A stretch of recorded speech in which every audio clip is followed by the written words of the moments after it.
Hi everybody, welcome back to another episode of The Dispatches with Dieuwe de Boer. It's been a long time between drinks.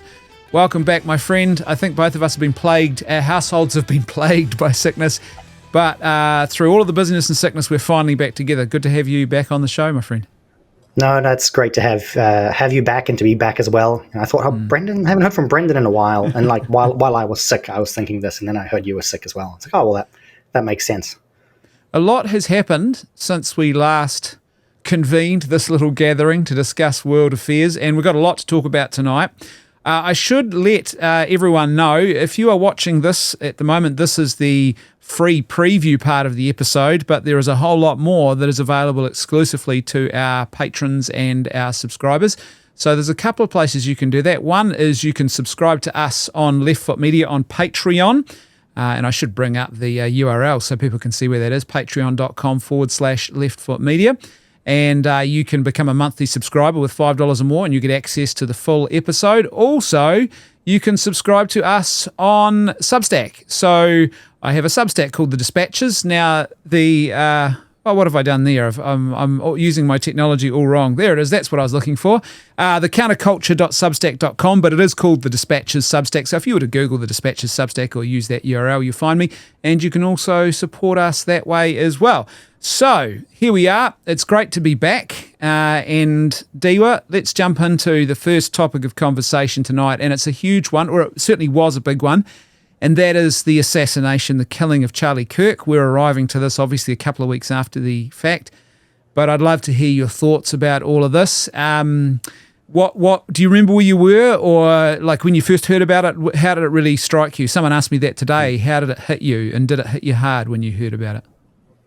Yes, I remember it was early in the morning. Basically, I was getting ready for work. My wife was getting ready for work, and I quickly checked the social media, as you do, opened up X, and the very first thing I saw was that Charlie Kirk had been shot. There was no confirmation that he had died at that point, but it wasn't until a little bit later throughout the day that I heard he had actually been killed, and I came across the video a little bit later as well. That probably hit me the hardest. I think that's what affected most of the people, was actually just seeing the video of him get murdered, and definitely that's something that will stick with everyone who saw it for a very, very long time. And I think that's what made it a little bit different as well. For many people, it was a case of this is a guy in his I say youth prime, and he's 31, 32, similar age to what I am, and he's talking about the same things that you and I talk about, and many other people. That's what really hit hard. And now, even a month or so later, and I forget if it has been a whole month, but it doesn't feel any less impactful. And I think that's the first, one of the first things that you can think of with a lot of these stories. They show up, they're part of the news cycle for an hour, for a day or two, or for a week, and then they disappear, and people forget about them. This very much feels like a moment that people won't forget about. No, I've got to be honest with you too, like when you're talking about the impact of it and thinking about the kind of conversations we have and you have in your work as well, I actually said to someone today that I must admit that one of the first things that really struck me about this was I have memories actually of speaking engagements I've done on university campuses. I am nowhere near as big, and I don't pretend to be, as Charlie Kirk was, but I have absolutely done similar work over the past 20 years. And I can remember very distinctly occasions where I before I even got up onto the stage, I remember thinking to myself, I really hope there are no lunatics with knives here. And other times I remember thinking, what would I do if someone rushed the stage? What's my exit plan? And so it sort of just brought a lot of that back, because, when you're in this space and you see someone like that who you think it should be in theory invincible go down, you realize, gosh, any of us could easily fall prey to a lunatic at the wrong time in the wrong place. Exactly right, and it's the thing that also keeps the shock factor, and I think that's imprinted on people's minds is you say, oh, it's a lunatic, but then you see all the people who cheered it on, right? You go online, even now, you look in the media, the news reports, he had it coming, and so on. That's what a lot of people saw, and then you suddenly, it's not just, maybe there's a lunatic. It's like, there's a big group of people who think like this, who are like, okay, my political opponent just got assassinated, shrug it off, and too bad for him, ha ha. And so that changes the equation. One thing that astounded me was, like, like you said, there were diabolical, and it was satanic. There were people celebrating it, and that is just satanic. No one, I don't think, well, there might be one or two exceptions. Maybe when Hitler died, right, you might go, thank goodness that's over. But even in a Christian sense, you're not really celebrating his death. You're celebrating the end of an evil, right? But these people were openly gloating and gleefully celebrating, which is just satanic. No one should have that happen to them. But also, then there were the much larger group of people who were basically just blaming him for his own death. They quickly got online and effectively said, well, he advocated for the Second Amendment. And you're like, what? This is insane. So basically you're saying, well, he deserved to die this way. It was just like there's something really broken in culture with a wide swathe of the population when you see that happening. And a big part of this is a progressive ideology that has equated words to violence, something that we have seen, especially over the last 10 years. Words and violence are the same thing. And so somebody gets shot, well, it's okay because he was being violent too, right? He was using his words as a weapon.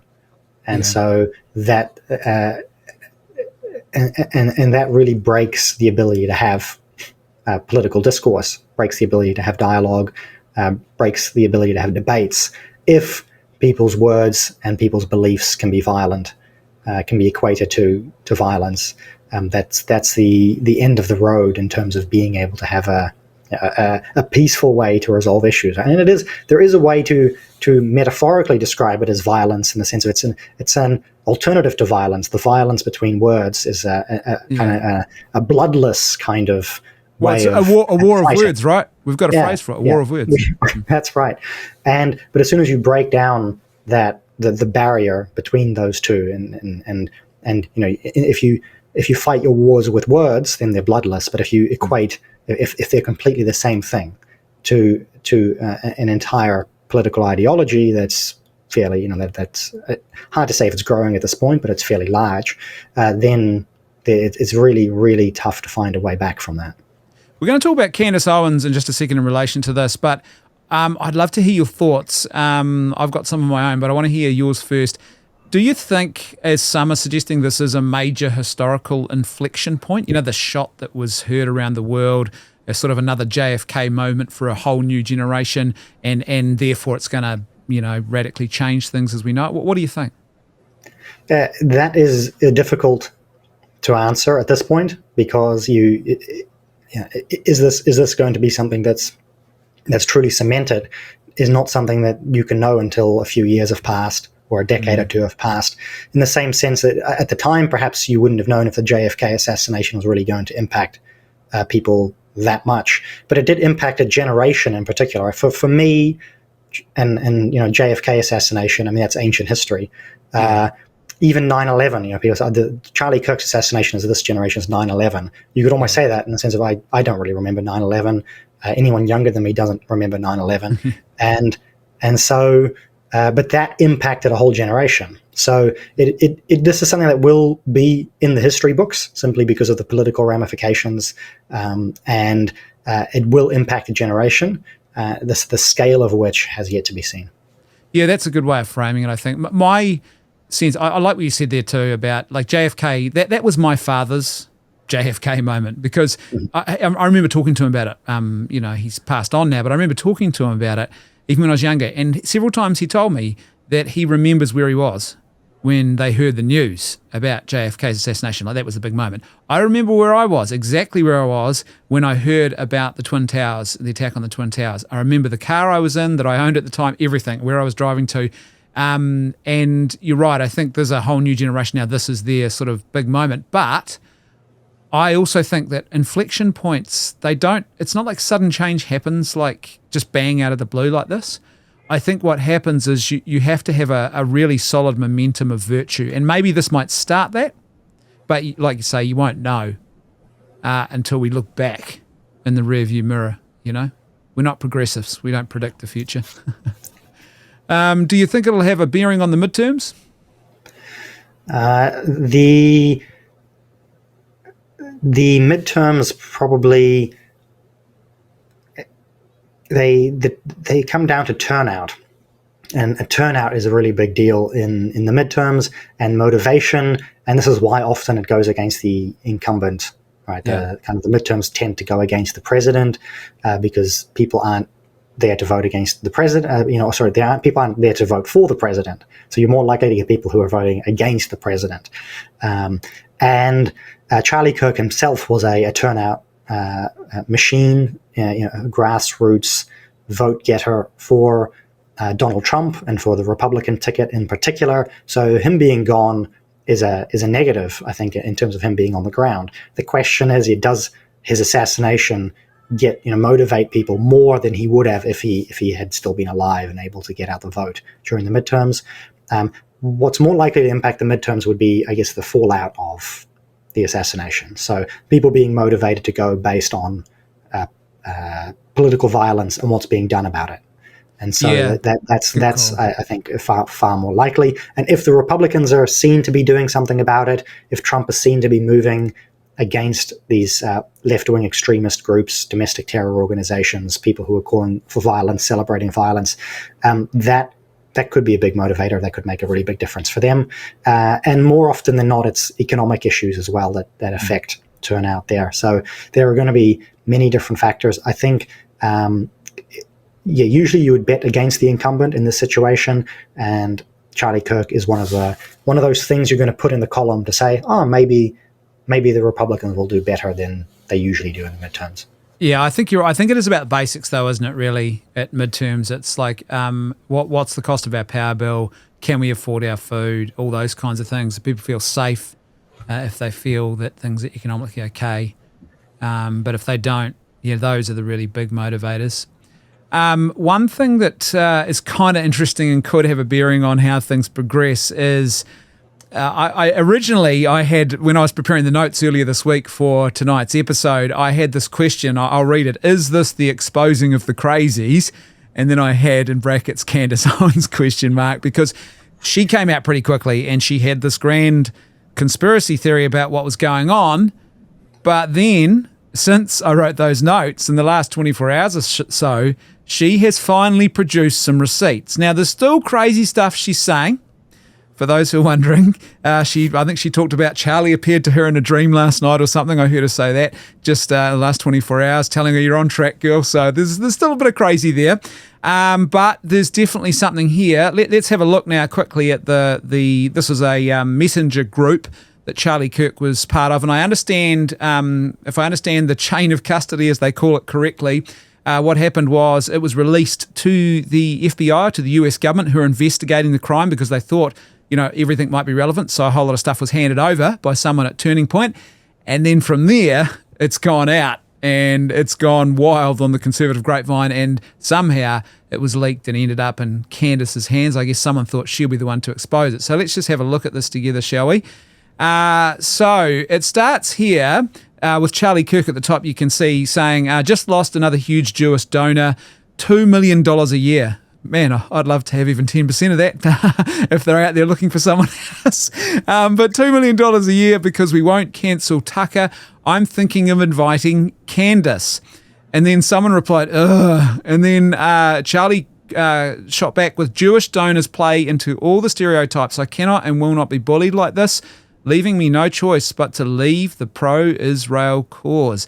And that's the thing that people have focused on. And Dieuwe, I've got to say, this is kind of interesting. Now, I don't know about you, but I don't buy into any conspiracy theory. I don't think there was anything other than what we're seeing so far. It tells me that this gentleman was unhinged and did the killing. I don't buy into any conspiracy theory about Israel being involved. But clearly, it looks like Charlie was becoming increasingly disenfranchised, you'd have to say, with what was going on. Is that a fair assessment, or am I being am I reaching a bit too much there? What do you think? No, I don't think so. And I'm not too surprised by these these texts here. I see a lot of people have seen them sort of as a smoking gun, proof that Candace was telling the truth about the, I mean, she was clearly telling the truth about these particular text messages. But when she said it at the beginning, I thought, oh, well, that's not, that he has made public comments critical of Israel. He's made public comments critical of Netanyahu, especially in the weeks and months before his assassination, like many other people on the right were doing. So, yeah, I think in some sense that was blown out of proportion. Looking at these tweets, though, sorry, not these tweets, these text messages, you can see just how active these Jewish donors in America are. And this is not the first instance that we've had of somebody revealing that, you've got the Israel lobby just flat out buying people and their opinions.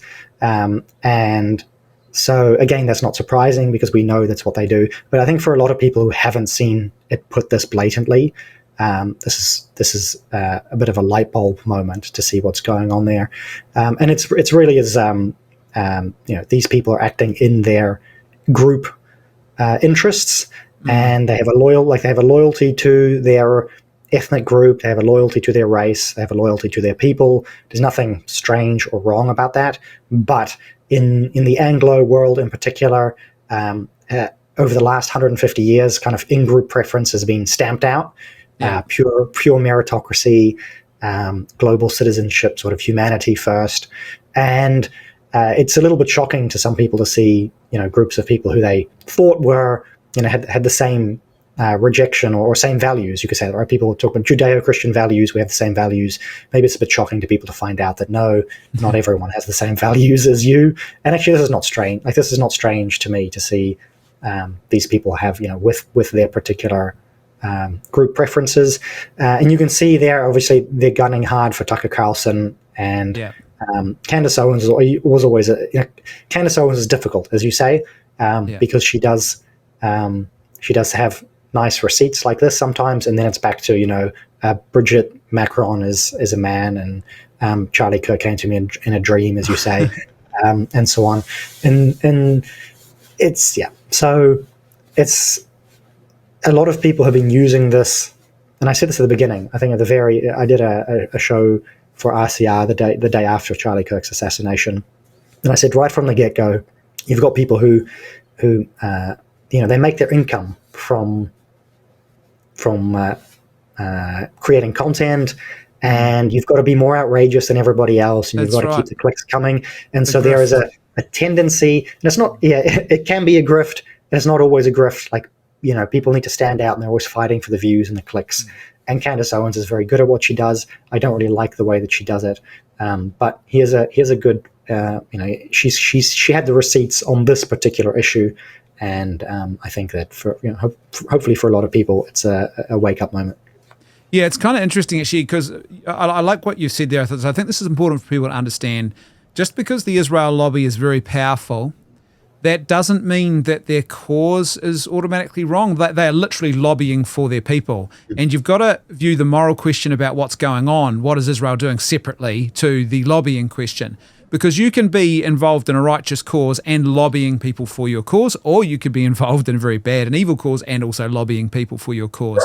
So it doesn't really speak to the morality of the what's actually going on over there, but it does certainly show here how powerful they are. And I haven't told anybody this until now, actually, but I actually received an email I think it's about 6 months ago now, inviting me on a fully paid, all expenses paid trip to Israel with a group of we're putting together a group of New Zealand Christian leaders, and your name has been selected. We think you're someone, and I declined it.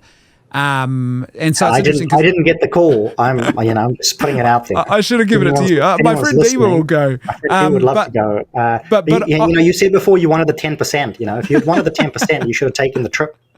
That's the deal. You take the trip and you can get your 10%. Well, I know. That's the shocking thing. I literally heard a guy, he was on Tim Pool, I can't remember his name, and he was talking about a meet and greet he went to with a whole lot of Jewish donors, and they literally had a QR code hanging around their neck, and they had conversations with various donors, and if the donors felt comfortable with you on the way out, they'd scan your QR code and they'd make the big donation. And it's kind of crazy, but I know Douglas Murray would say probably, well, how can you comment on an issue if you haven't been there? On the flip side, I'd say, well, Douglas, depends how you get there and who's paying, because you may well go there and not see the full picture and actually just become a mouthpiece for one side or the other, actually. So, yeah, I just felt I didn't feel comfortable about it. So, I turned it down. But there you go. That's my fun story for the day. So the death of Charlie Kirk, Dieuwe, it's a big one. It's probably going to keep having an impact, and people are still certainly talking about it. And I guess we'll see how this all unfolds. Hopefully we don't get a rupture. I think that's the thing that concerns me possibly, is a rupture on the conservative side where people get into the conspiratorial stuff and then everyone tears apart over it. Because I don't feel that needs to be at the stage of separation or parting of the ways. Do you? No, absolutely. I completely agree with you. And to me, like I said, Candace Owens, she's always off there. She's a little bit on the fringe. And I like what, Jonathan Peugeot always likes to talk about the center and the margins. And you've got to have, the margins have to exist. And so she's one of these people who should exist on the margins. But we need to make sure that the margins don't become the center. And so if the conspiracies on the margin become the central part of the movement, then the movement will break. And there is a fair bit of concern about that out there as well, trying to keep things properly grounded. And as you say, I mean, everything you've said here about what she's revealed here, I agree with, and I think that's keeps people grounded. And it's not everything has to be some kind of strange conspiracy that results in Mossad assassinating Charlie Kirk, because but these things have come to light because some Janissary is a term that Oren McIntyre likes to use. The Janissaries, were Christian European children who were taken by the Turks and converted into soldiers for the Turkish Empire. And so you have these guys who get taken into the leftist cause and take it seriously, and they become soldiers for the left-wing cause. And that's a very real problem, and that's what is most likely what happened here based on all of the evidence that we have. And it's just that because of that we have all these other threads that have unraveled. And it is good to look at those and to dig into them, and there's no need for everything to become a conspiracy.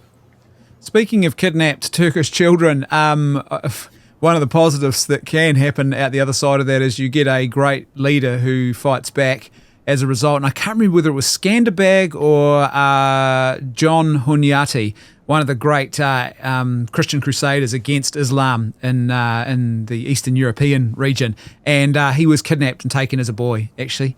And then he came back, and he was very crafty about it, and pretended that he was on their side, and then took over an army and fought back quite effectively, actually. So there's always hope. Dieuwe, let's talk now about something closer to home. Winston Peters, we saw this just a couple of nights ago. I think it was Monday night, wasn't it? This, I think, troubling development and chain of events that's happened here, where, first of all, you have Chloe Swarbrick, who's out there doing her best to really stir things up. And, well, surprise, surprise, the reactionaries decided that they would take her cue, and the dog whistle was given, and they responded. And you had a actress, actually, I guess a bit actress, who's involved in a telecom company advert over here.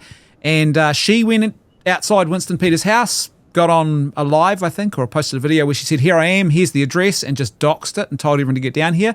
And then at some point, someone attacked Winston Peters' house with a crowbar. I believe that's what the official line is at the stage, that there was a crowbar used. How do you feel about all of this? A window was broken. That's right. With a crow. I mean, whether or not it was broken with a crowbar or not doesn't matter. But the window was broken, and I'm pretty sure. At least I haven't seen anybody dispute that a crowbar was used. I don't know if they have the person who broke the window. It's just not. I think there are a lot of unanswered questions about this story still. Yeah. But it's a bad example. I mean, it's a good example, but a bad case of this normalization of violence here, right? Where on the left, words and violence, the same thing. Breaking property, like just destruction of property, is not something that most left-wing radicals see as a bad thing, right? If you're destroying property for a good cause, I mean, it's just property. They're communists anyway. So and it's like, oh well, and see, this is very very serious, because I was just thinking about Winston Peters and Charlie Kirk, and my wife told me a story that she'd heard of a bunch of kids who were basically said, they were asked about Charlie Kirk, and they said, oh yeah, he had it coming because he supported Israel. He was against Gaza.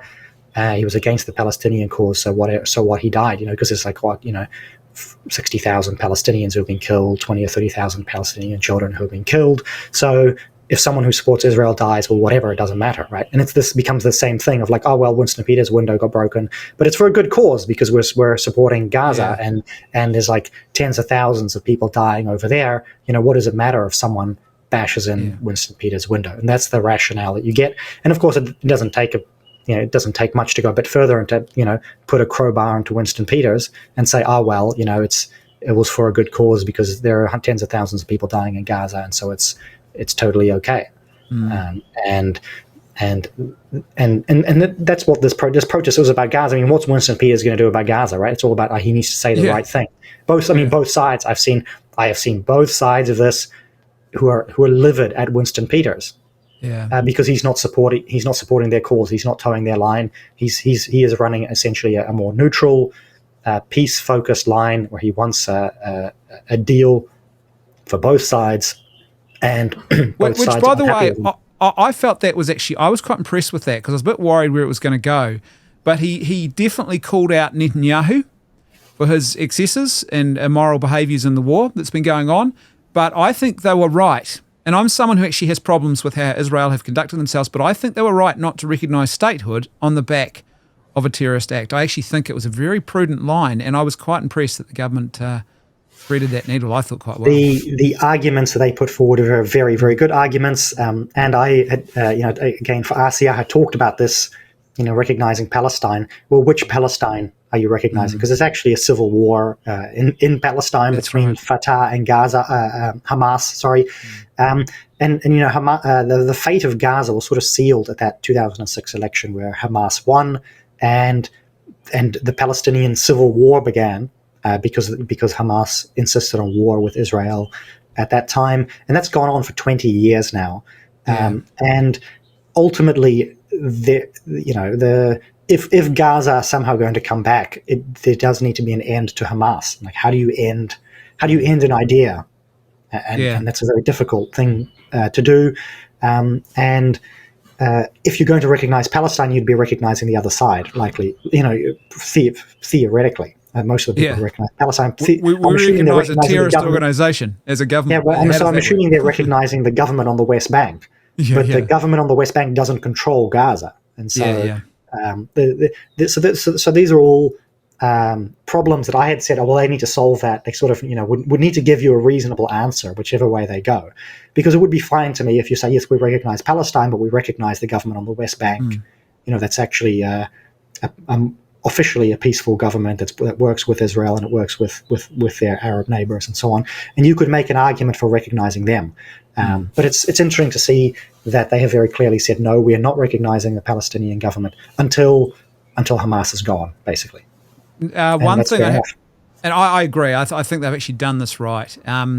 One thing I'd have to say is, in relation to what happened to Winston Peters, and you're right, what power does he have realistically? He can't shift the dial, regardless of what little old New Zealand does. It has no bearing, despite this fantasist idea that we are somehow world leaders. They're just not looking to us. No one is looking to us at all in this regard.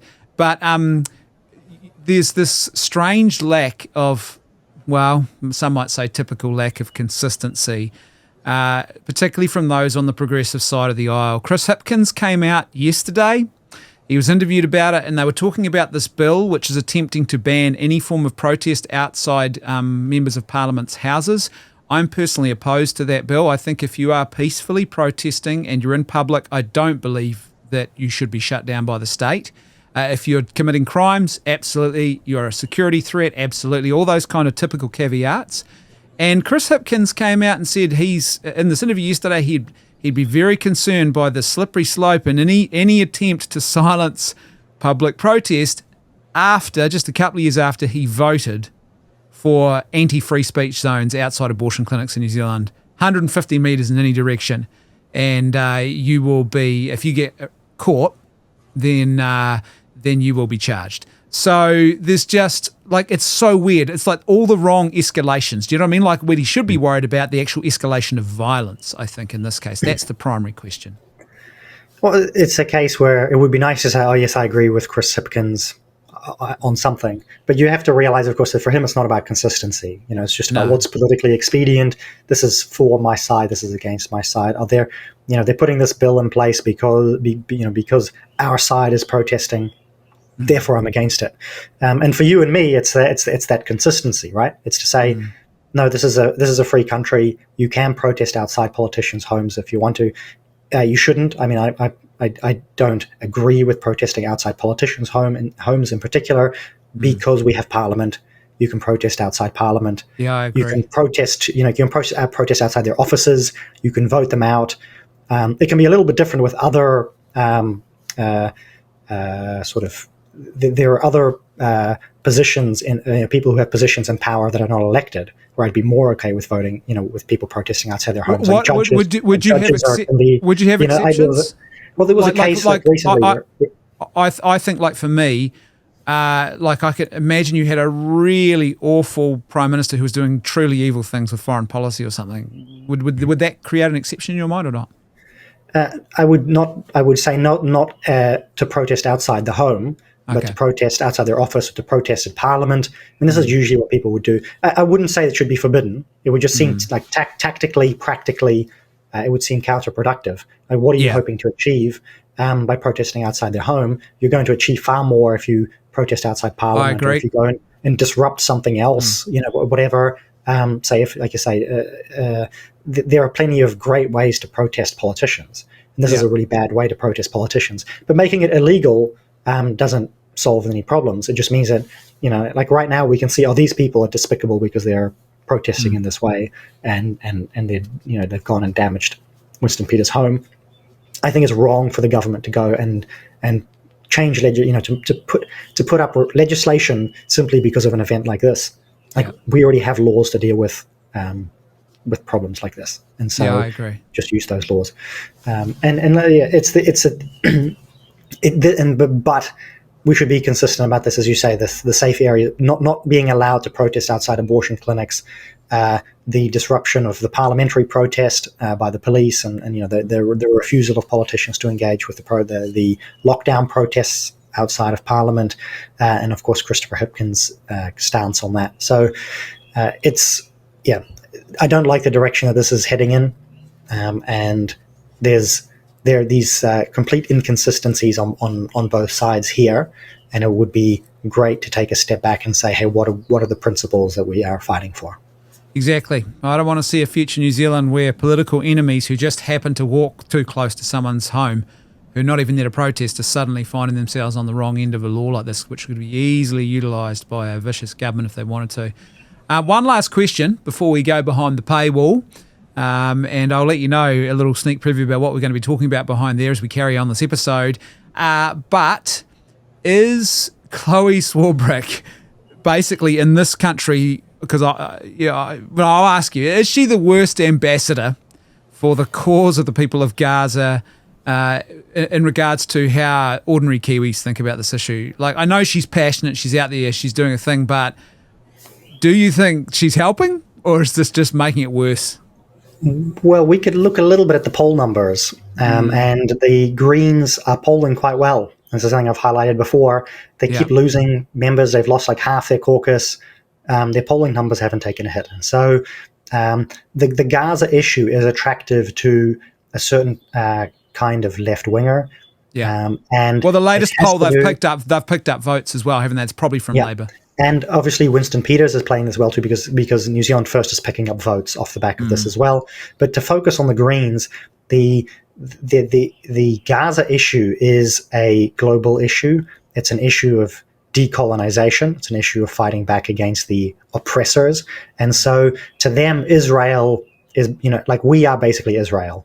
We're basically the Jews, in a sense, like they see the Jewish state as a colonial entity that has oppressed the Palestinian people. And there's some truth to that. But not necessarily negative. But that's what they see. So the British Empire, the New Zealand government, we're the same as Israel. So that's a proxy for them to say when they're supporting Gaza fighting against Israel, that's what they wish they could do to us, basically. They wish they could fight us in the way that Hamas fights Israel. They wish they could be like Hamas and fight us. So that's the attraction of the cause. And so she is a good ambassador for the people who are attracted to that kind of support on the left. So that's something to keep in mind is that it's a proxy issue for them. Yeah, that's a good call. We're about to go behind the paywall, folks. So this free preview, if you're watching on Substack, is about to come to an end. If you want to see the full episode, all you have to do at Patreon or Substack, you can see the link on screen now, is become a paid monthly subscriber. We also have a Patreon page too, and the episode is available there fully as well. Plus, if you become a patron, you also get the option of listening to the audio only on Spotify version of the podcast. So you get all sorts of extra goodies there as well. So either Patreon or on our Substack page. Look at that, we've flicked up again. And what we're going to be talking about, for those who are wondering, okay, well, is it worth my while? What's actually going to be happening behind this secret paywall that you've got going on, Brendan? We're going to be talking about some brand new documents just released that have revealed that there was some spying, serious spying going on. The US government spying on elected representatives. And no, it wasn't Trump's government who did it. We were going to talk about Trump's Gaza plan. We're also going to talk about Christopher Luxon and his polling and the state of the New Zealand economy and his welfare reform proposal. And if we get time, we will talk about what's going on in the United Kingdom. So, if you are not already a patron, it is time for you to say goodbye. We will bid you adieu. If you want to see the rest of the episode, join us. If you're a patron, just keep on watching. Dieuwe, just let everyone know who's disappearing, where they can follow your work. I post on X at so /RightMindsNZ there.